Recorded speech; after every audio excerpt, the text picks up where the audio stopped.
Welcome to this Center for South Asia event at Stanford University, and welcome to all of you across many different time zones. I am Lalita Duperon. I'm the Associate Director in the Center for South Asia, and on behalf of the team, Anna Bigelow, our Director, Simrat Mataru, our Program Coordinator, I welcome you. I'd like to start with the land acknowledgement, which is that we recognize that Stanford is an occupier of the ancestral and unceded land of the Muwekma Ohlone tribe. We are grateful to be guests on this land and commit to solidarity with Indigenous struggles. I'd like to thank our co-sponsors, which is the Stanford Program on Urban Studies and Stanford Global Studies. A very special thank you to Thomas Blom Hansen and Dylan Kunli White, who are the editors of the South Asia in Motion series at Stanford University Press. Now, if you want to learn more about this fantastic series, you can listen to a podcast episode I recorded with Thomas and Dylan, the link for which will be appearing in the chat any moment now. And while I was preparing for the South Asia in Motion episode of the podcast, I thought it would be productive to have a webinar with a conversation between some of the authors in the series, and this is how today's events came to be. Now, I apologize for the somewhat unusual time of the event, 7 p.m. Pacific time, 10 p.m. Eastern, but we are hosting speakers in Brunei, in Abu Dhabi, and Israel, and so it took some flexibility, and I'm very grateful to our speakers for making this event possible.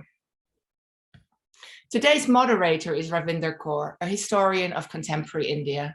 She is Associate Professor of Modern South Asian Studies at the University of Copenhagen.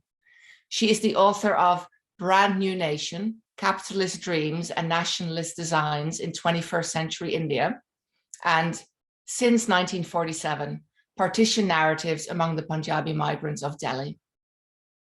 Our first book today is Delhi Reborn, Partition and Nation Building in India's Capital, by Rotem Geva.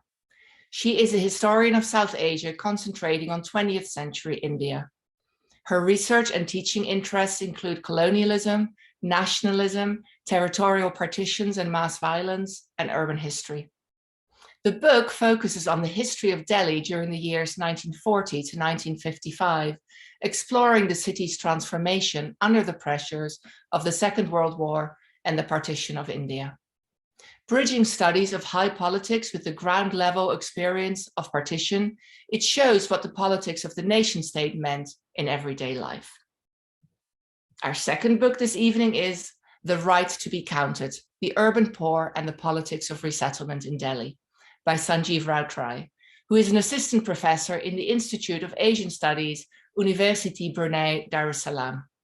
He is a sociologist, anthropologist, critical urbanist, and migration specialist of South Asia and beyond.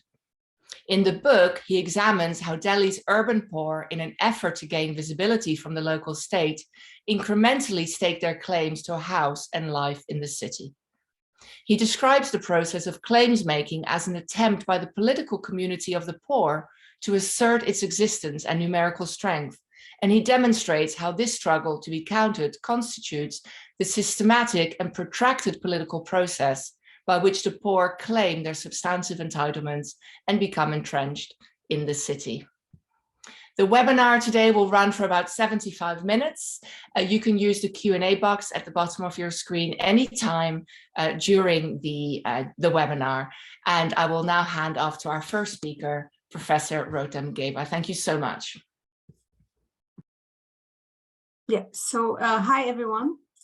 I would like to start by extending my thanks to the series editors, Thomas Blom Hansen and Dylan Kunli White, and to former editor Marcella Maxfield for choosing to include my book in this wonderful series. I'm truly honored to be part of it. I also thank Stanford Center for South Asia, the Program on Urban Studies, and the Global Studies Division for putting together this panel and for sponsoring it. Special thanks go to Simrat Mataru, Lalita Duperon, and to Ravinder Kaur for moderating this conversation. I would like to begin by drawing your attention to these two images, which I think convey Delhi in 1947 and the tremendous changes and upheavals that it underwent. On the upper left side, we see India's first Prime Minister, Jawaharlal Nehru, standing at the symbolic Mughal Red Fort and delivering a speech to the huge crowd that gathered to celebrate the end of colonial rule and India's independence. This was indeed a solemn moment that triggered a new era of nation building and state formation centered in the capital city. Yet, as Nehru was speaking, and as this is reflected in the image below, the city was already overwhelmed with Hindu and Sikh refugees from West Pakistan.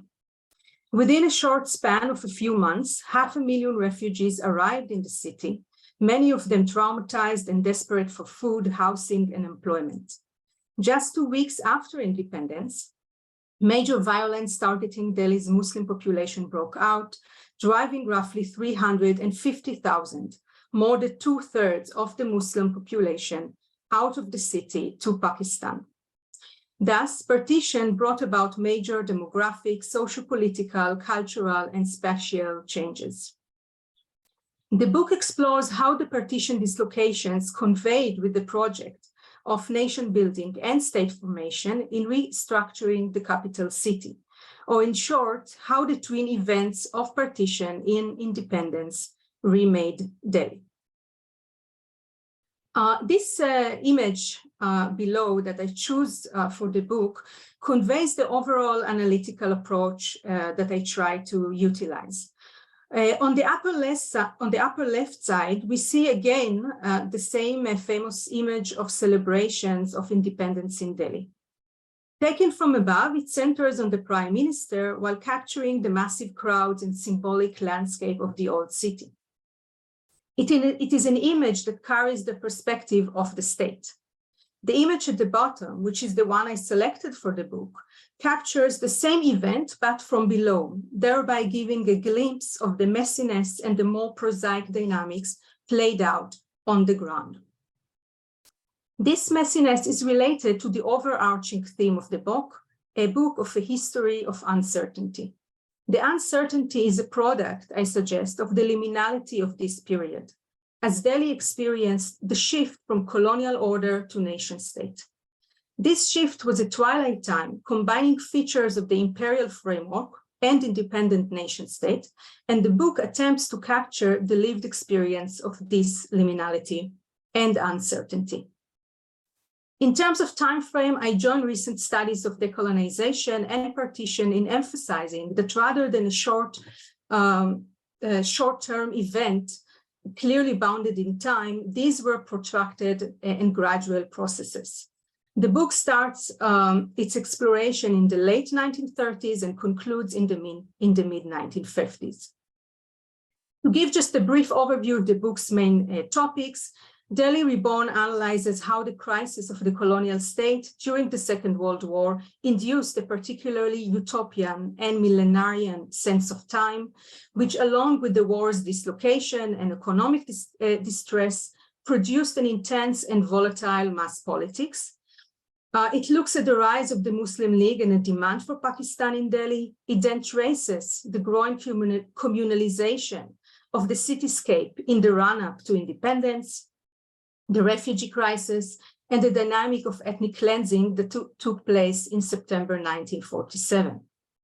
Moving to the post-independence period, the book examines the lingering tensions over Muslim belonging in the city and nation as they found expression in the struggles over Muslim property, the spatial ghettoization of the Muslim minority, and in the Urdu public sphere, where refugee and Muslim editors staked claim to the city in ferocious editorial controversies.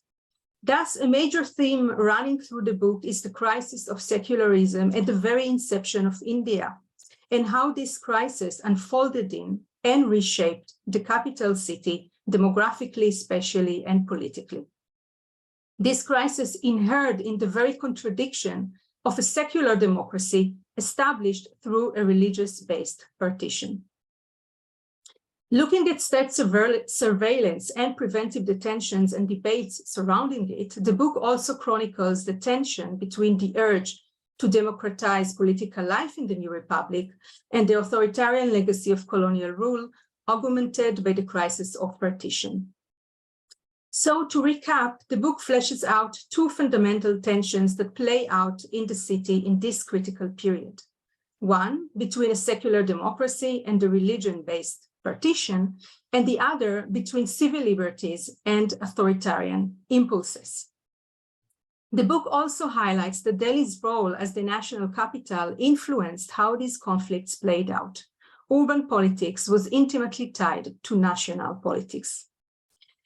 So for time constraints, I will not attempt a comprehensive account, but I chose to focus in the remaining 10 minutes or so that I have on two chapters that demonstrate these themes, especially the uncertainty and the flux of this period.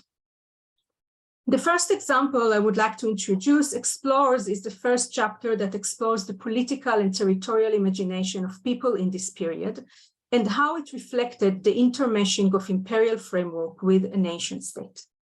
So let's start by taking a quick look at the maps of the future Pakistan that circulated during the 1940s and offer a vantage point into such imagination. The first map is the map, which is quite famous, of Dr. Said Latif's Scheme for Pakistan, which was published in 1939. He envisions an all-India federation that would include Muslim and Hindu zones and would continue to be part of the British Empire, like many of the schemes circulated at that time. Important to our concern, Delhi is included in one of the Muslim zones comprising Pakistan. Yes, we can see it over here. The following is a map of what is known as the Aligarh Professor Scheme, also published in 1939. In the enlarged image, we see the Delhi province here below as an autonomous Muslim province inside Hindustan and contiguous with Pakistan proper. The Muslims of Delhi, according to this plan, would have formed a nation in minority and would be part of a larger nation inhabiting Pakistan and Bengal. What is most interesting is that the area of the capital city itself, not just Delhi province, but the capital city, is marked in the same dots as Pakistan proper, indicating that it will be part of it. Yeah. This is another map circulated in the mid-1940s. It reflects yet another political territorial imagination of Pakistan. But in this case as well, we can see that Delhi is imagined as part of Pakistan on its eastern border.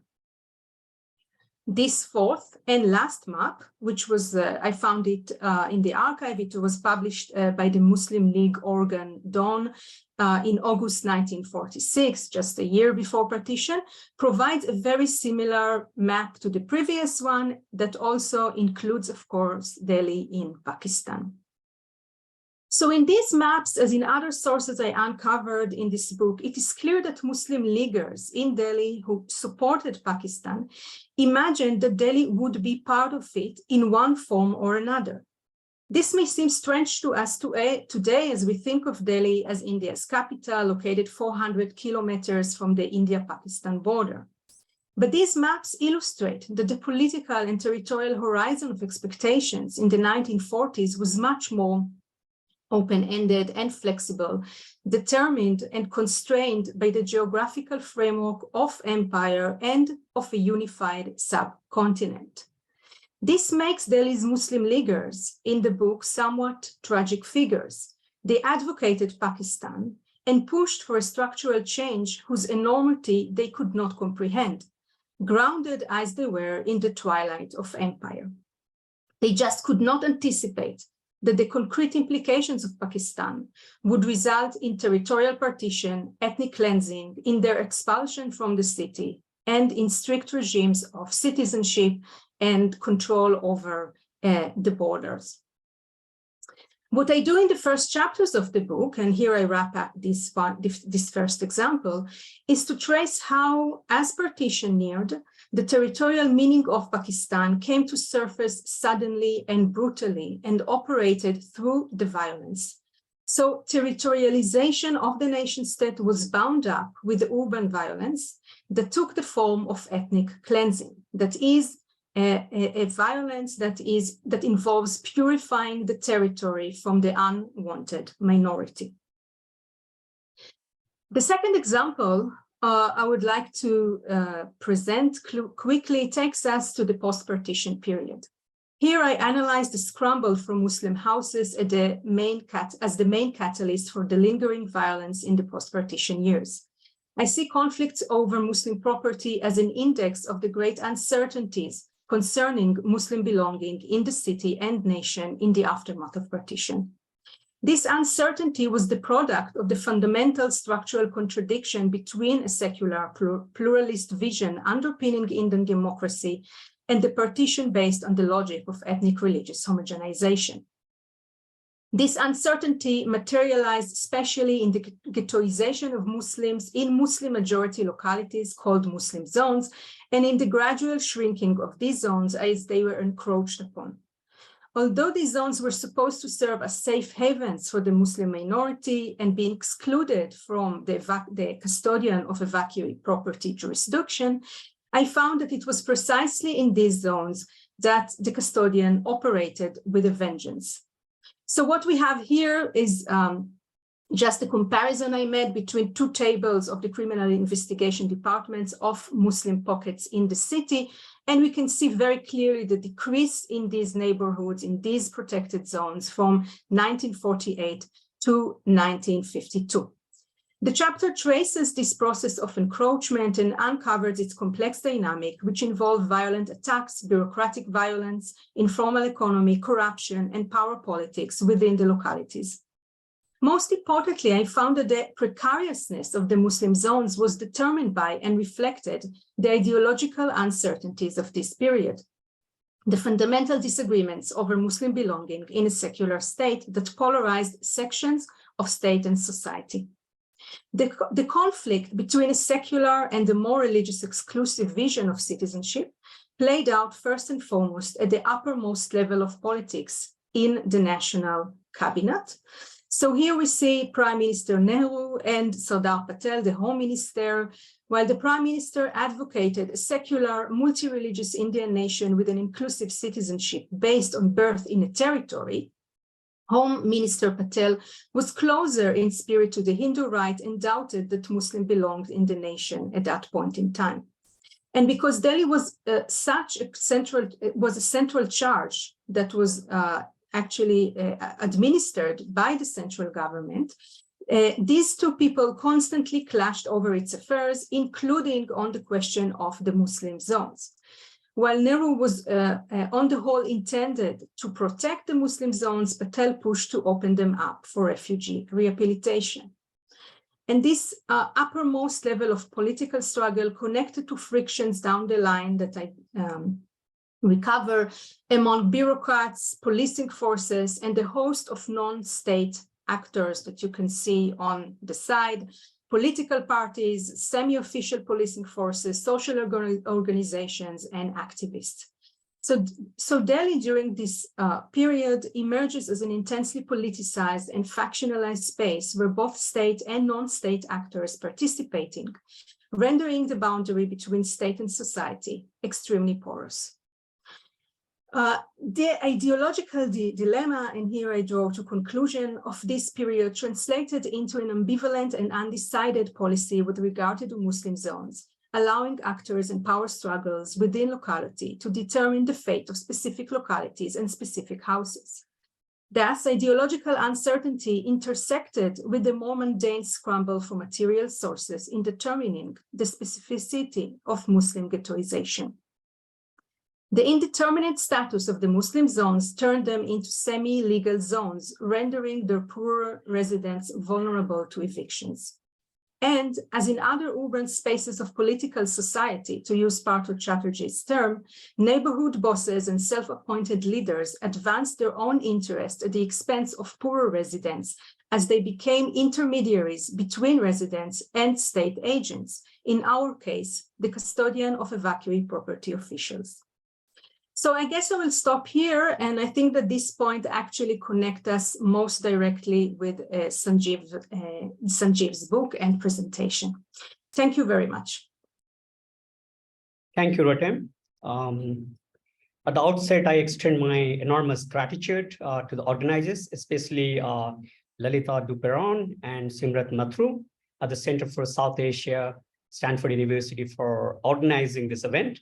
I also thank Ravinder Kaur for agreeing to discuss our books. I also extend my thanks to the series editors, Thomas Blum Hansen, Dylan Kuhn Lim White, and Marcella Maxwell, for including my book in the South Asia in Motion series of Stanford University Press. Let me take this opportunity to briefly present some of my main arguments. My primary aim in this book is to examine how the poor migrants from various parts of India claim a host of citizenship rights in Delhi, especially in the context of widespread demolition of the settlements. The book contributes to scholarly and public debates on the contradictions between state governmentality and the citizenship projects of the poor themselves.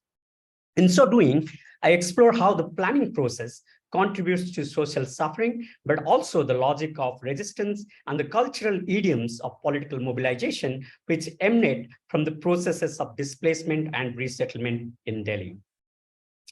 In order to compare and contrast the modalities of state calculative governmentality enshrined in the urban restructuring processes and to trace the logics of political mobilization among the urban poor, I have chosen a jhuggi jhopdi, or an informal settlement, a transit camp, and a new resettlement colony for ethnographic study. The three neighborhoods are all state-recognized settlements in that the residents of these neighborhoods all possess documents proving residence. In other words, they are relatively well entrenched in the political landscape of the city compared to the poor in the other types of social spaces, such as pavements or unrecognized jhuggi jhopdi settlements, who are considerably less able to claim housing rights in the city.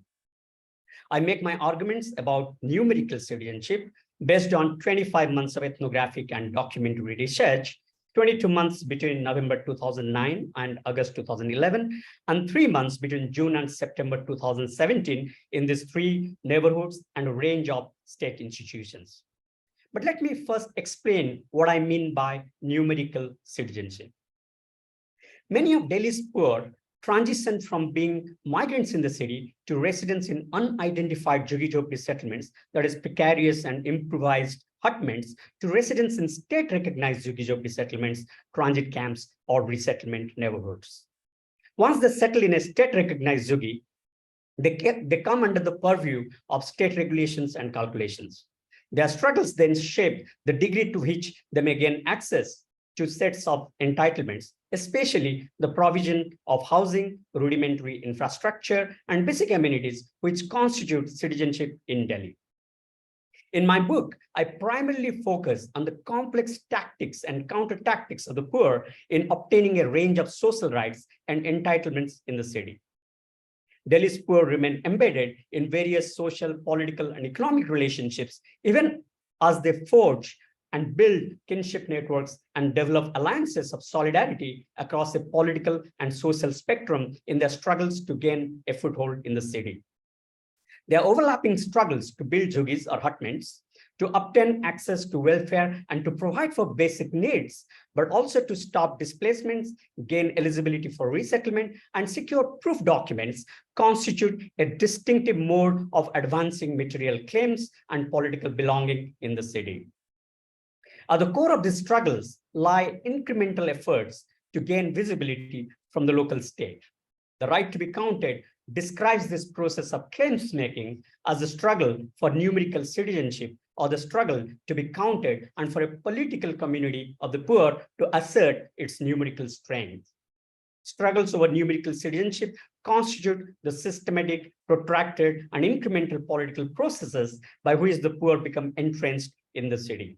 It is not merely a politics of presence, as Asif Bayat argues in another context, or the assertion of a right to exist, but also a struggle to be visible, to be identified, to be recognized, and to be made eligible for food, shelter, and basic amenities and infrastructure in the city. Let me now share some of the main theoretical arguments in my book. On the one hand, the lives of the poor migrants are constrained by numerous numerical calculations of the state. On the other, the migrants participate, negotiate, and resist the technologies of the state through a myriad counter calculations of citizenship struggles. In this respect, my primary contribution is to illuminate how numerical citizenship struggles address a range of dialectics: the monitoring and surveillance of the poor versus locality building, the technology of enumeration versus counter tactics of enumeration, especially to prove numerical presence in the city, legal classification and categorization versus popular processes of renaming and reclassification, projects of planning and legal erasure versus lived politics of auto-archiving, mnemonic strategies, performances, and speech acts during resistance demonstrations. My empirical insights concerning everyday political practices and citizenship struggles do not advance a normative theory of citizenship. I consider how the practices of the poor challenge a universal theory of citizenship. This challenge is especially pronounced when the locational disadvantages of the poor in various settings call for empirically grounded theorizations. In this light, I argue against a fetishization of the state as the dispenser of normative rights as conceptualized in liberal political theory. Instead, I contend that the state is neither the fountain of rule of law and social justice, nor an unaccountable entity from the perspective of the poor. Rather than the application of a normative set of rules and rights, I observe a shifting conception of rights and social justice with respect to the governmentality of the state. In this respect, I adopt a relational and processual approach to understand the politics of the poor in Delhi. I locate the struggles within an ensemble of social relations and institutional arrangements in Delhi in order to fully understand the politics of the poor. As I show throughout my book, the struggles of claiming citizenship entitlements are historically contingent and contextual. Numerical citizenship struggles draw on the commissions and omissions of different state agencies. The various organs of the state adhere to different principles of governance at different points in time, thereby creating a space for participation, negotiation, and resistance to state policies. Rather than keeping the state at arm's length, as suggested by James Scott in another context, the poor attempt to embed their citizenship struggles within various structures of the state. In order to be state recognized, a Jhuggi-Jhopdi settlement needs to house at least 50 households to begin with. In building their numerical strength, the poor engage with the vagaries of the police and municipal authorities initially, and then steadily enter into the field of electoral politics to advance citizenship claims. Displaying numerical strength remains an important aspect of mediations in the field of patronage politics. In this regard, the poor struggle to enlist themselves on the electoral rolls in order to be part of the political processes. In asserting numerical strength, the struggle for citizenship is premised on the documentation of a population's numerical presence in the city. The poor become eligible for a panoply of citizenship rights in the city only upon the production of the proof of their presence from a particular date. The poor deploy ingenious strategies to obtain proof documents and contest arbitrary methods of classification that divide potential beneficiaries as eligible or ineligible. This entails processes of authentication and counterfeiting, which contest numerical calculations of eligibility, as well as processes of self-enumeration to challenge state enumerations. Numerical citizenship struggles draw on legal struggles to undermine state classifications and categorizations. The poor contest legal classification through mundane struggles and performative demonstrations in front of government offices, street corners, and neighborhoods. In these demonstrations, which are simultaneously peaceful and militant, the poor make use of their affective ties to manufacture specific cultural idioms of protest. Such performances subvert the imposed categories and subjectivities of illegality and ineligibility and draw upon a repertoire of forms of protests. As I show throughout this book, the numerical citizenship struggles constitute a performative politics that engages various idioms of speech acts and public spectacles. These struggles are shaped by forms of speciality, social cleavages along the lines of caste, income, gender, regional origin, and community networks, and by the involvement of activists and interlocutors. Thus, numerical citizenship struggles involve an ensemble of individual and collective contentions that draw on the expediency of political mediations, negotiations over documents and inscription, legal battles in the courts, and a variety of performances of popular resistance. These struggles encompass a universe of politics that is counter-calculative, and they draw on shifting affective ties, interactions, and demonstrations among poor people, their allies, and their representatives. The social relationships and affective ties among community members change over time. The dynamic spatial and temporal dimensions of these struggles shape the transformation of social relationships, political arrangements, and domestic bonds that emerge from demolitions and resettlements. The political subjectivities of the poor are continuously reconfigured in a dialectical relationship with state policies, especially when welfare and resettlement policies are being enacted. Furthermore, the change in political regimes and legal discourses and practices underpin the modalities and outcomes of politics. Throughout the course of this book, I show how the quest for numerical citizenship is not homogeneous or unilinear, but rather uneven and multi-level. Now, let me briefly share with you the contents of my book. In chapter 1, I provide a historical account of the formal, abstract, and largely depoliticized character of planning regimes in Delhi. I analyze how an attempted passive revolution in urban planning, a reformist agenda to redistribute urban resources, was subverted by Jugi demolition policies during the implementation of the first master plan. Subsequently, I analyze how urban planning facilitated the expansion of capital accumulation and spaces of leisure for Delhi's middle and upper classes, and enforced surveillance and ameliorative strategies for the poor. In chapter 2, I analyze the ideological and practical motivation that underlie the planning of demolition and resettlement to begin with.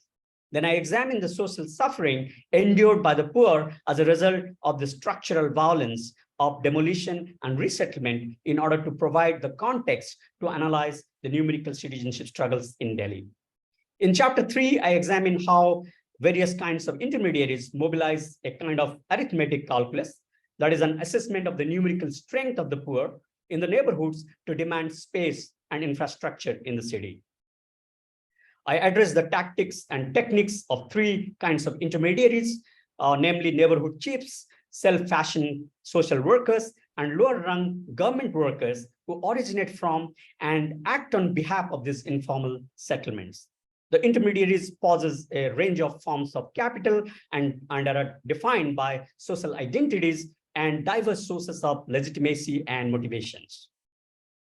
In order to gain access to welfare services and claim voting rights, Delhi's poor engage in documentary struggles to prove existence in Delhi. Chapter 4 examines how numerical citizenship is claimed, negotiated, performed, and realized through various documentary, inscriptive, and enumeration counter tactics. Here, enumeration counter tactics include letter writing, office visits, self-surveys, the solicitation of information through the right to information policy, as well as the process of authentication and the production of counterfeit documents.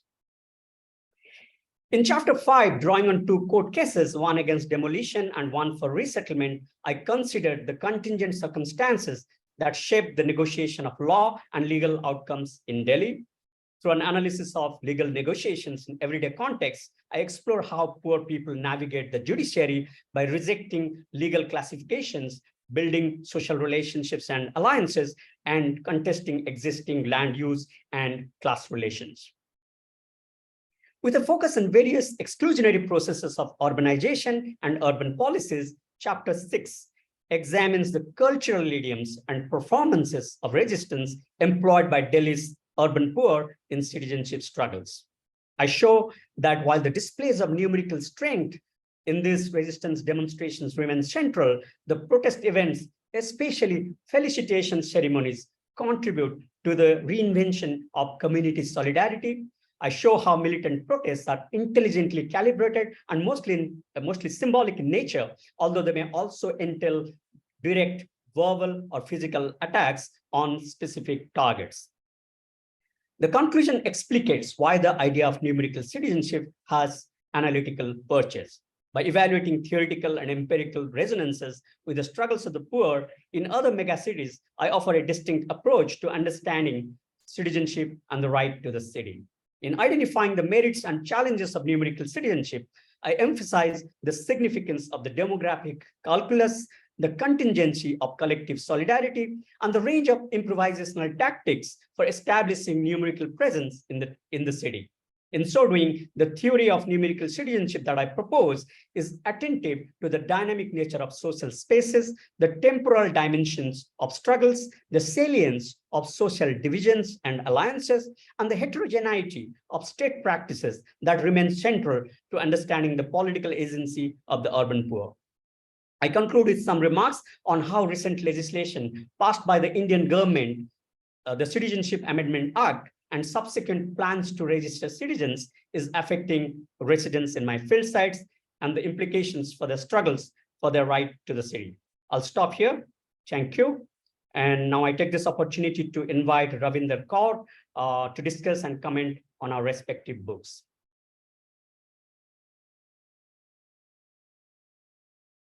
Thank you so much. Can you hear me?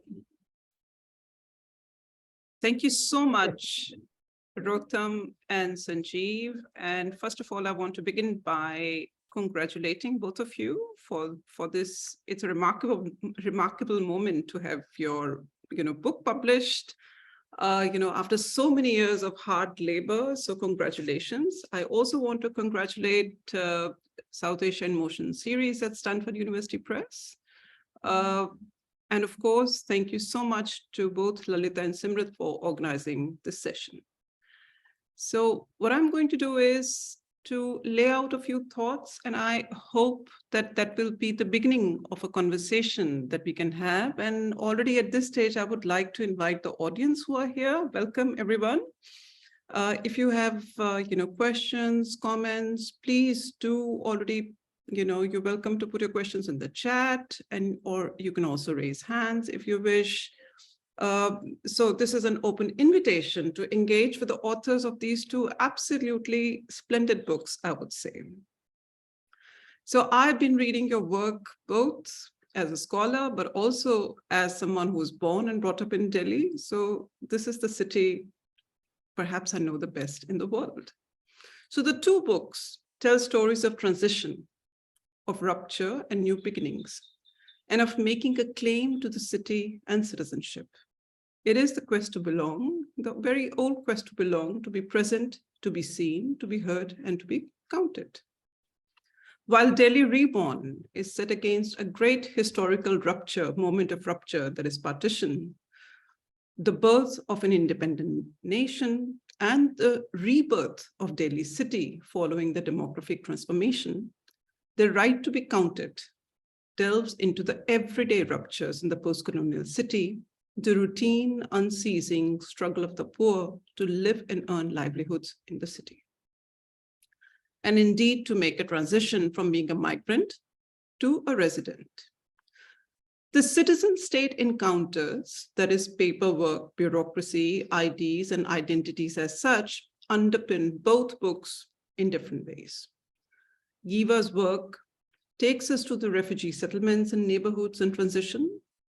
Routray's ethnography is located in the Chuggi Chompri colonies, the slums, all of them the shadowy spaces on the legal limits and awaiting admission to proper Delhi.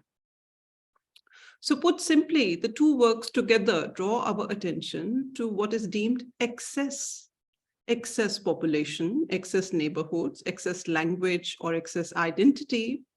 It is the surplus of what is not required and therefore expendable. The matter that is constantly in conflict with what is deemed proper or the mainstay at a given historical moment. So none of this is fixed. It continues to change. Basically, what I would like to do is to ask you to think of the themes present in both your books, but perhaps through the notion of invisibility, or something, the struggle between, to be visible, and what is that condition of invisibility which underlies that? What is that great fear of, of different population groups at given historical moments? The fear of, to be airbrushed of what is deemed to be this proper state of being and representation and of history indeed. So perhaps one way of thinking about this is a very, old notion, something which appears in both your books in different ways, which is who is the Dilli Wala or Dilli Wali, right? And this is a category which is constantly in the making. And actually, I just thought maybe I will go back to something, in my own work, which was, a small quotation that I will read for you, which is from Brij Krishan Chandiwala, who was a congressman, one of the leaders, a big leaders of the, Delhi city. And he was very much involved in making, like efforts to, for refugee rehabilitation in the city. Interesting thing is that he wrote a letter to Nehru, which sort of sums up the anguish at that moment. And he simply signs himself as a Dilli Wala. So he says, the people of Delhi are living a life of helplessness. Their greatest crime, perhaps, is that they do not have any feeling of provincial unity and that they readily accept everyone as their own. That is why, except late Hakim, that is Ajmal Khan Sahib, and Asif Ali Sahib, the leadership of Delhi has always been in the hands of outsiders. He's talking about Congress. The Delhi residents have never complained against it, and the result is that they are considered aliens in their own home. There is no one to look after their interests. Can the legislative bodies in Delhi Municipal Corporation and the Delhi State Congress really claim to have spoken on the residents' behalf? They do not share the interests of the residents. The residents are fast becoming a minority. I will rather call them the Adi Nivasi, that is native residents of Delhi, who have been denied their rights completely. There are neither any houses available for them, nor any vacant land to construct suitable houses. There are no possibilities for employment for them. There is neither salvation nor culture and art anymore. In just a few years, they have lost almost everything. So I thought about this. I went back to it while I was reading your works, and I thought maybe there is a way to engage with the challenge of, asking for visibility, but at the same time, the concurrent underlying fear of being made invisible, which is in constant conflict. So I perhaps we can, just ask both of you if you would like to think together on this question of invisibility and what it means to become or be a proper Dilli Wala in both your works.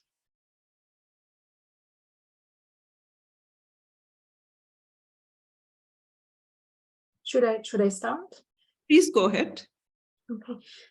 Yes, it's a very interesting lens to think through. I haven't thought of it, but yes, you're certainly right that people really try to stake their claim to the city. And what comes up in the sources that I looked at during the 1947 crisis, that everyone tries to define themselves as a Dilli Wala. The Muslim population is the one that feels most abandoned and betrayed during this turmoil. And on the other hand, we have the refugees, the Hindu and Sikh refugees who wants to be heard. They really want to be visible. So I think in these terms of visibility and citizenship and staking claims to the city, what we see is a very assertive crowds of refugees. Of course, they themselves, as you show in your book, were divided according to class and region and language and caste. So they were not a homogeneous crowd, but the public sphere, the Urdu public sphere that tried to represent this crowd consolidated it into one Punjabi crowd of refugees. And they are very vocal. And then they create all kinds of frictions between themselves and the old population, whether they are Muslims or they are Hindus who are pushed away by this new presence of 500,000 people. Yes, so I think this is the main crux of the question of citizenship and visibility during that particular moment. Sanjeev, would you like to add to that? You're muted. Yeah. Thanks. I mean, that's a great question, and I was thinking through the comments of Rotem as well as what you just asked. So to begin with, we have to perhaps understand who is an authentic Delhiite or Dilliwala, right? And that raises a lot of questions about citizenship and belonging, because the ontological condition, as such, and various theorists of citizenship have argued that there is this deficit discourse or deficiency discourse. I mean, you can be only Dilliwala if you are this or that, right? If you own property, if you belong to particular caste or religious groups, communities, and how do you define your authentic presence? How and perhaps I mean, you know, that says a lot about who is actually an authentic Dilliwala, right? So it kind of it's a process of absurd othering all the time. It's a process of not just technological parameters of statecraft, but also it's part of imaginations when it comes to belonging. And you can see what's happening today with the it's not been implemented as such, but with the enactment of Citizenship Amendment Act, right? So now how do people authenticate themselves then, right? So this would be sort of my intervention, right? So if you're always deemed ineligible or illegible, or someone who belongs elsewhere, a migrant, a poor person who doesn't have property, who doesn't have a legitimate claim in the city, who should not be partaking, with the claims of the nation state or with the provisions of the nation state. So the poor actually deploy an extraordinary array of tactics and counter tactics, and that's the crux of my book. So they do resort to various documentary and inscriptive practices. They build locality against various kinds of exclusionary tactics, and they sort of interlace their biographies with various events, national events or state events. You know, we came here when sterilization happened, or the Sikh riots happened, or the Commonwealth Games happened, or the Asiad happened, right? So we belong here, right? We do have voter IDs. We do have various kinds of proof documents. We voted for various politicians. Our stories were reported when our jugis were gutted due to fire, right? So that means we have been present here. So and of course they invoke, and that's just not a moral claim, but they also invoke constitutional safeguards. You know, as citizens, we belong here, we have particular social rights, and we have authentic presence. I'm not so sure. That's a perfect opening to my next provocation to you. And which would be, I was very taken in by one term which Sanjeev, you use in your book, which is Ranneeti.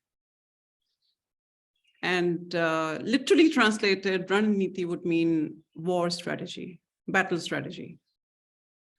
But you, of course, translate as, tactic, counter-tactic, or, strategies, right? So I wanted to begin from that. First of all, of course, by asking you about what made you translate not take the literal translation, because it just made me think, actually what you're talking about is, city or those liminal spaces as spaces of, these are battlegrounds. There's a war unfolding.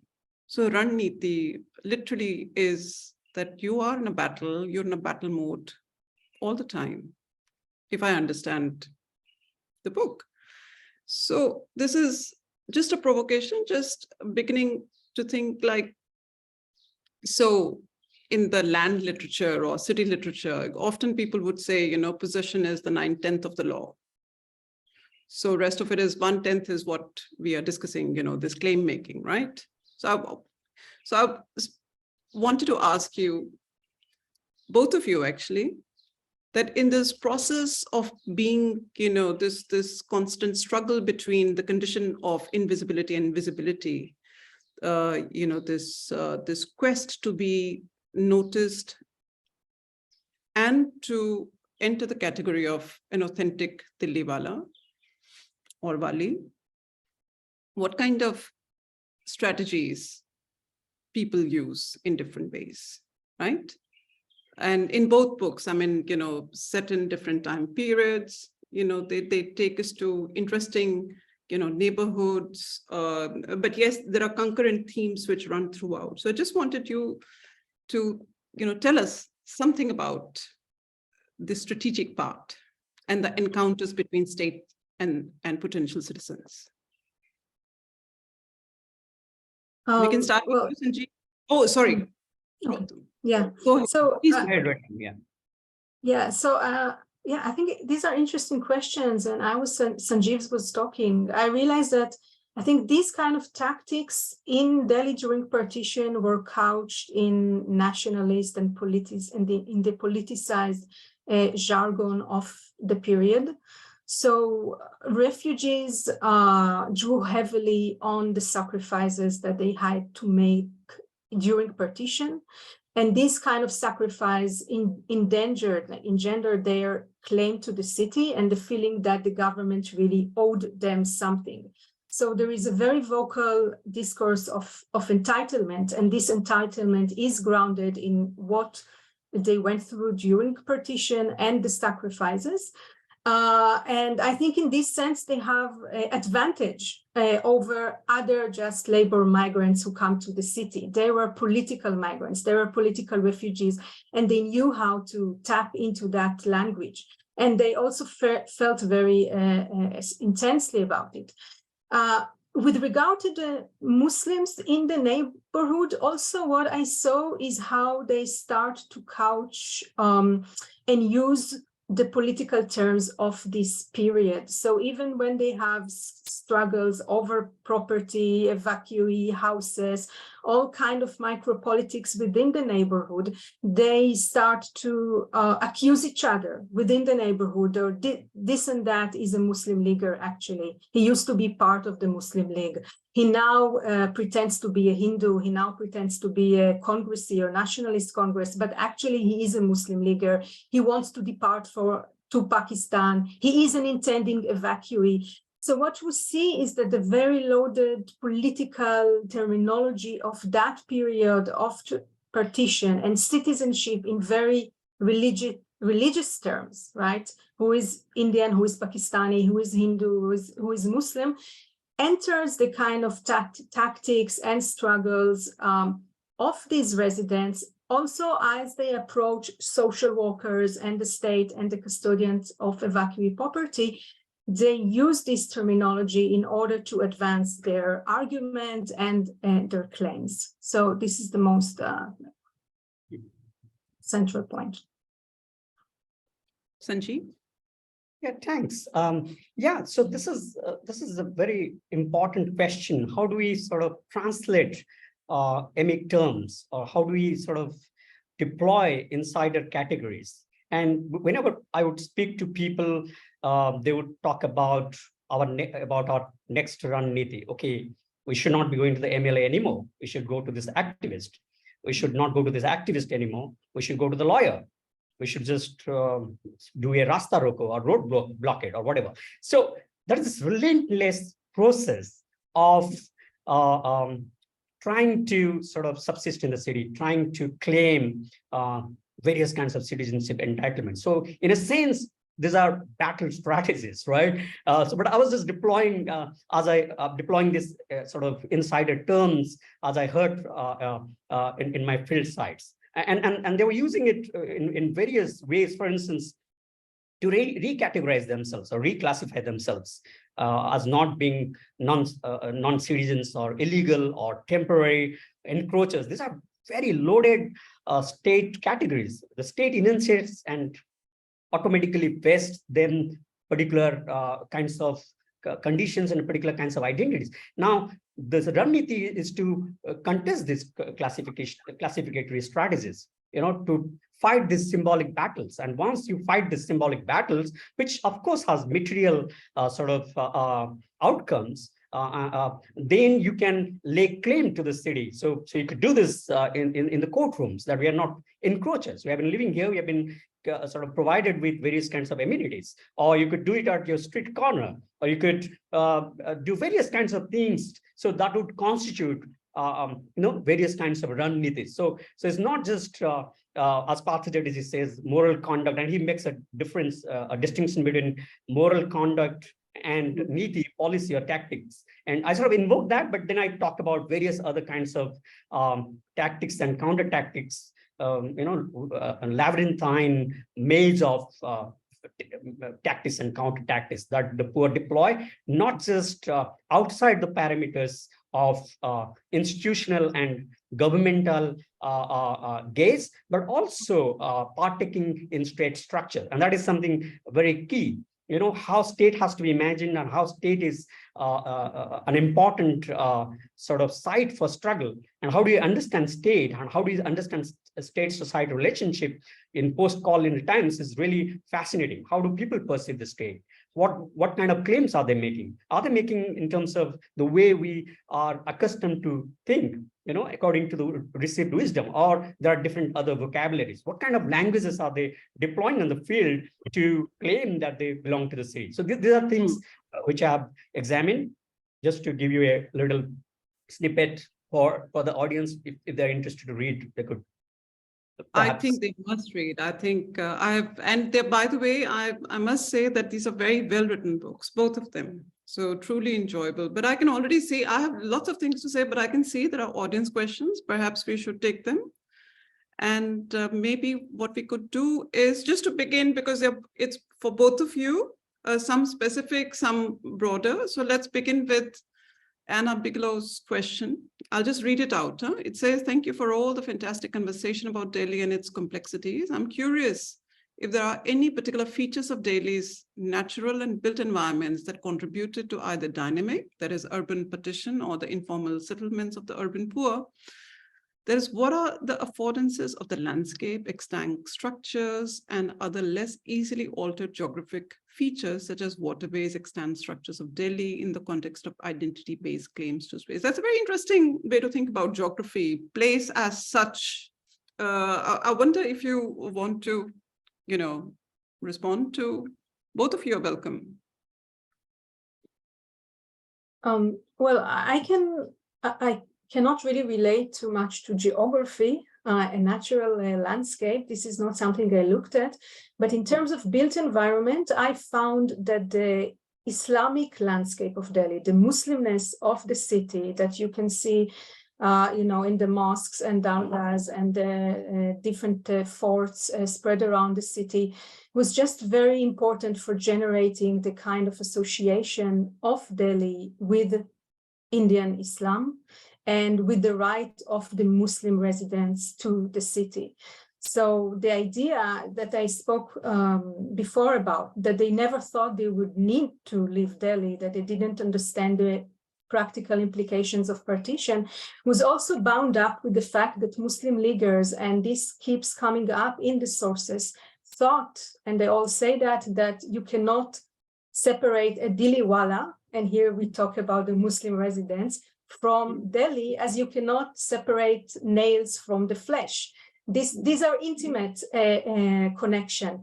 And in this sense, this really infused their politics with the utopian and, in a way, unrealistic vision of the future, and made the Pakistan movement in Delhi so important, so strong, and yet somewhat detached from the future implications of it. So this is the kind of connection that I found to the question. Thank you. Sanjeev? Yeah, thank you. That's an excellent question. It's very critical to look at spaces, not as stable survey categories or physical features of the world. I'm just not examining topography as physical features or a particular physical geography, but looking at how space is actively produced and drawing on a lot of geographers, right? And they're not just mental abstract categories of planners as such, but then how they are suffused with various kinds of social, legal, political, economic relationships, and how they are produced, and how various people kind of carry out production and social reproduction work in these areas, right? So in that respect, my work looks at how spatiality intersects with politics, how a particular spatial form will enable a certain kind of politics or would restrict or constrain a particular kind of politics. To just give you an instance, and if you're the resettlement colonies that came up along, say, Yamuna River, is a very political act of settling people, which has a very ambiguous kind of planning protocol, settling a particular population along a river which is deemed unfit for habitation, for instance. How are these relations producing particular physical features of the city? How they are actually suffused with various kinds of spatial practices to sort of invoke laissez. Likewise, this constant process of settling has to do with particular kinds of spaces and how people inhabit those spaces, how they only find places which are abandoned or which are the interstitial spaces between factories or, say, along dumping grounds, because they find some livelihood options. So there is a strong correlation between production and social reproduction, and how these spaces are produced, what kind of political patronage is extended, what kind of legal relations and municipal sort of laws extend or do not extend and produce these spaces. So it's a very complex phenomenon, and space is very critical to understanding particular particular varieties of politics. I'll stop there. Yes, I think we are collecting questions now. Is it okay if I club, like, there are a couple of specific questions for you, Sanjeev, and also for you, Rotem? Should we do that? Because we are heading towards the final phase now. Rotem, I'll begin with, this question, which is specifically for you. It says, excellent presentations. The insights from the research is relevant, not only Delhi, but other cities, subcontinental cities as well. My question is for Professor Rotem Geva on the invisibilization of Urdu in post-partition Delhi. Is it possible to de-link the Muslim community from Urdu as an analytical category? To this, I would like to add one of my own questions, namely, I really would like to hear from you on this whole politics of erasure, which is going on, which I think you refer to in your epilogue as well. For instance, as you know, a lot of signboards in Delhi, they're being rewritten or cancelled, and often there is a political spectacle made out of it, right? That we are rewriting. And most recently, Mughal Gardens in Delhi was renamed, as Amrit Udyan, So I wondered if you would also want to reflect on, the kind of erasure, identity politics, renaming strategies, going back to Raniti, So what do you make of that in light of your work? Thank you very much. So I think what I found, it's definitely true that Urdu was marginalized in the post-partition period, and it came to be associated strictly with the Muslim community, being a minority language that needs to be protected and that has really been marginalized by the state. But what I find so interesting in this period of twilight is that Urdu is actually very, very prominent on the streets of the city. And as one of the Diliwalas I interviewed, when he recalled this period, he said Urdu was everywhere after the refugees from Punjab came, even more than before. It was on the signboards, it was in the newspapers, it was in advertisements. Everyone actually wrote and read Urdu because it was the lingua franca of Punjab, right, and from North India. So all these Punjabi, Hindu, and Sikh, and this is quite fascinating. They talk very vocally and advance the interest of Hindi, but they do it in their Urdu newspapers. And all the important editorials, comments of this community of the refugees are invoked in Urdu. So Urdu is really a common language and very, very prominent on the streets of the city and in the public sphere. So like all the editorials, wars between Muslims and refugee editors, they all take place in Urdu, and they speak the same language. And one can see how they know also how to abuse each other and hurt each other in a very common language of metaphors and allusions. So what you see here is partition, but still there is the lingering world, cultural and press world of the late colonial period, when North India really functioned as one cultural, ideological space. So in this sense, definitely, I think what this very long twilight until the 1960s shows us that Urdu was really not a Muslim language, but a very North Indian and Punjabi language across religions. And yes, I mean, what we see in the city is definitely today under the current regime is erasure of that past. And by invoking this more shared Urdu language, I think we can recover the kind of wall that was there and that is pushed out of memory, of collective national memory. Thank you for that. Yes. So, Sanjeev, we have a couple of specific questions for you. One is from Ashvir. It says, actually, two questions. It sounds like there has to be a lot of pedagogy and learning that occurs in numerical citizenship, both as one learns how to claim make and teach others how to do so. Can you shed light on that process? I'm also thinking about how this relearning of how to engage with the state might change the poor conception, imaginary of the state between their places of origin and Delhi. The state is certainly multifaceted. How do the poor conceptualize it, and between place of origin and Delhi? There's one more from Jatin. It says, could you please elaborate upon how the resettlement colonies had a different historical trajectory than the refugee colonies? Second, apart from the politics of number, what were the other significant ways through which communities and marginalized groups pitched their voice for the right to the city?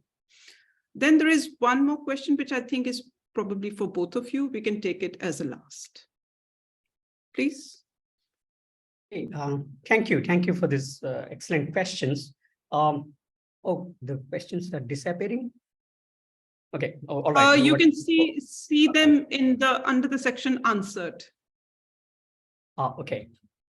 Okay, that's okay. So how do people learn this vocabulary or language? So one of my primary objective is to invoke Ranajit Guha's work, is to understand the politics of the poor on their own terms, right?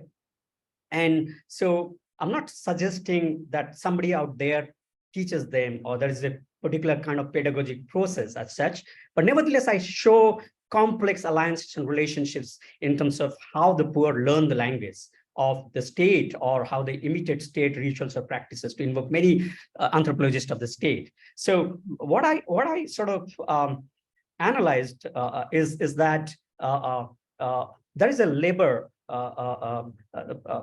that sort of goes into constructing particular kinds of realities, right? So people who are indifferent that the state would actually do something may actually sort of become very, and I show that in the chapter on law, could actually get really excited about their claims if the state offers a favorable judgment. Of course, there are various intermediaries, and the intermediaries like pradhans, the chiefs who originate from this informal settlement, who sort of negotiate, who talk about various state policies, and the vocabulary people deploy has to do with locality building. And when I'm talking about numerical strength and assertion of numerical strength, I'm just not talking about the additive force of atomized individuals to sort of gather, or congregate, or protest, right? But rather a very sort of active process of relationship building, of forging collective solidarity against surveillance, against passive processes of enumeration. And that's the site where there is a chance, an opportunity to learn various kinds of languages to protest, and what to do, whether to undertake inscriptive practices, whether to resist. And that ties up with the second question, what are the tactics? It's just not assertion of numerical strength, but also taking recourse to law. If law fails, then perhaps protest on the streets, various kinds, and it's very contingent and contextual. And these are not cumulative results. It's very uneven. The citizenship outcomes are really heterogeneous, are not unilinear at all. So it depends on various contingencies, and each particular conjuncture, historical conjuncture, that would tell us a lot about the contradictory forces that come into play, would shape, the presence of the poor and also their politics.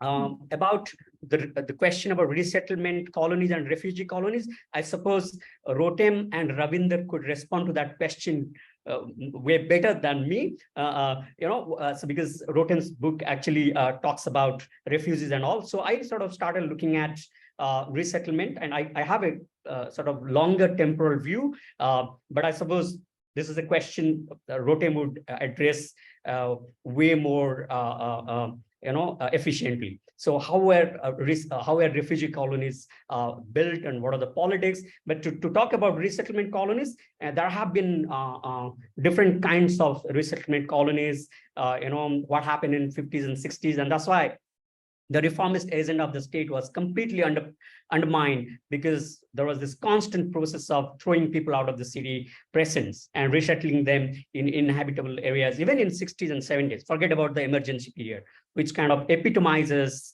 brutal displacements along, religious lines and all. So, and brutal displacements, and also since 1990s, because of neoliberal urban restructuring and the space is needed, this has become prime land, and different resettlement colonies have come up to address different groups of populations. And I've shown how there are shifts and permutations and combinations to devise plans, and what are the logics of resettling people in contemporary times. Now they're not given plots, they're given flats, right? So there's a lot to discuss, but in the interest of time, I'll stop there.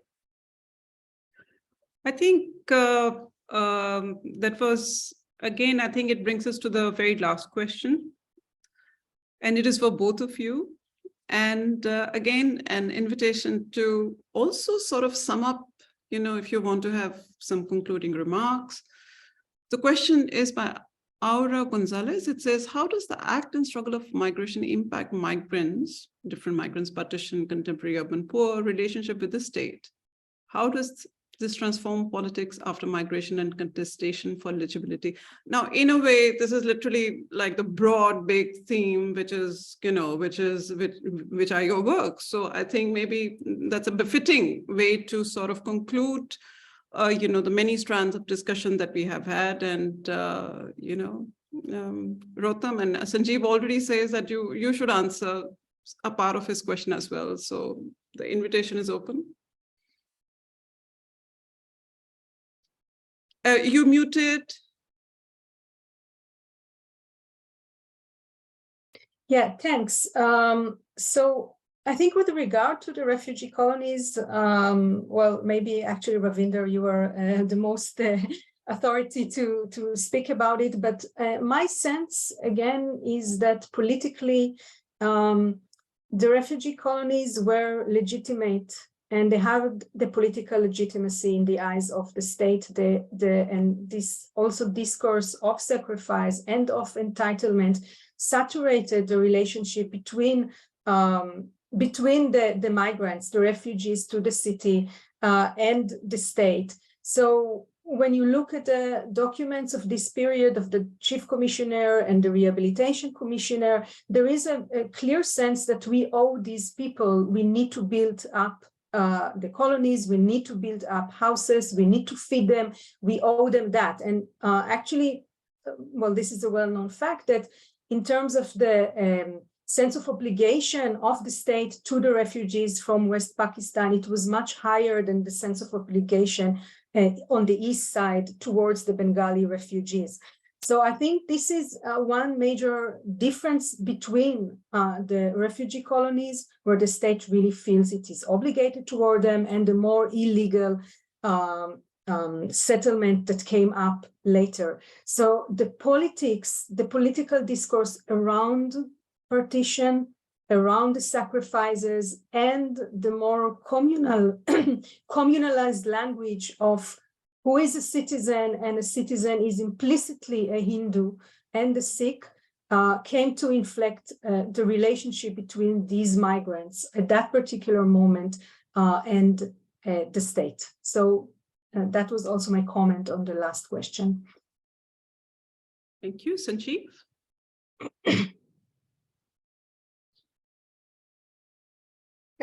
Yeah, thanks. So, so then perhaps we are returning back to this question of migration and who belongs to the city, and what are the sort of discursive ideas people play with, or what are the imaginations they have when they migrate, right? These are very, very interesting questions, and how do they sort of navigate different social worlds? What kind of relationship buildings they undertake? How do they imagine the city? Are very critical questions. I'm trying to sort of answer some of these questions, in my book. So how does it sort of shape the relationship with the state? So basically, what I've tried to do in my book is to sort of locate this politics at different historical conjunctures and how this should shape particular kinds of politics. How political reasons, for instance, the politics of Aam Aadmi Party would differ from any other party. What kind of political climate exist at that particular moment, and how would people negotiate? And I'm trying to argue that because of heterogeneous state practices, because of various commissions and omissions of the state, the poor kind of adhere to different imaginations. So when they migrate, and rather when they are trying to subsist. So so these relations have favorable as well as unfavorable outcomes, but they need to stay put. They need to relentlessly fight and sort of struggle in order to be identified, recognized, and for instance, the judiciary may displace them, but the local government may actually give a verdict or may actually try to resettle them. But the landowning agency may not give the required money to resettle them. So there are all these contradictory state rationales and goals, and I think the poor negotiate with that, and that's how they subsist. But there is no homogeneous or unilinear outcome. So this depends on different practices of the state, different political regimes, different political imaginations. So how do the migrants subsist, and how do they learn the vocabulary? What do they do has to be understood in a very contextual and contingent way. I'll stop there. Thanks. Thank you so much, Sanjeev and Rotem. I think there is so much more. If I had time, I would have liked to ask you, but I think for the moment, let us conclude. And I think what I understood from, both the books is that, there is this kind of struggle to belong, to be Dilli wala, Dilli wali constantly. There are new demographic groups. There are new moments of transition, but there is this theme consistently running. And I think what we begin with, this idea of the quest to be visible and the fear of being made invisible, that dialectic which continuously shapes the politics as well. And I think the CAA protests which took place in Shaheen Bagh in Delhi, actually they brought together many of these themes together, like this fears, anxieties, together. The fear of being made invisible, the fear of being erased. And actually, or to go back to Sanjeev's Ranneeti, those protests were a form of Ranneeti. Some of it succeeded in making things visible, bringing the inside out. But nevertheless, it also had a lot of repercussions. So it is an ongoing struggle.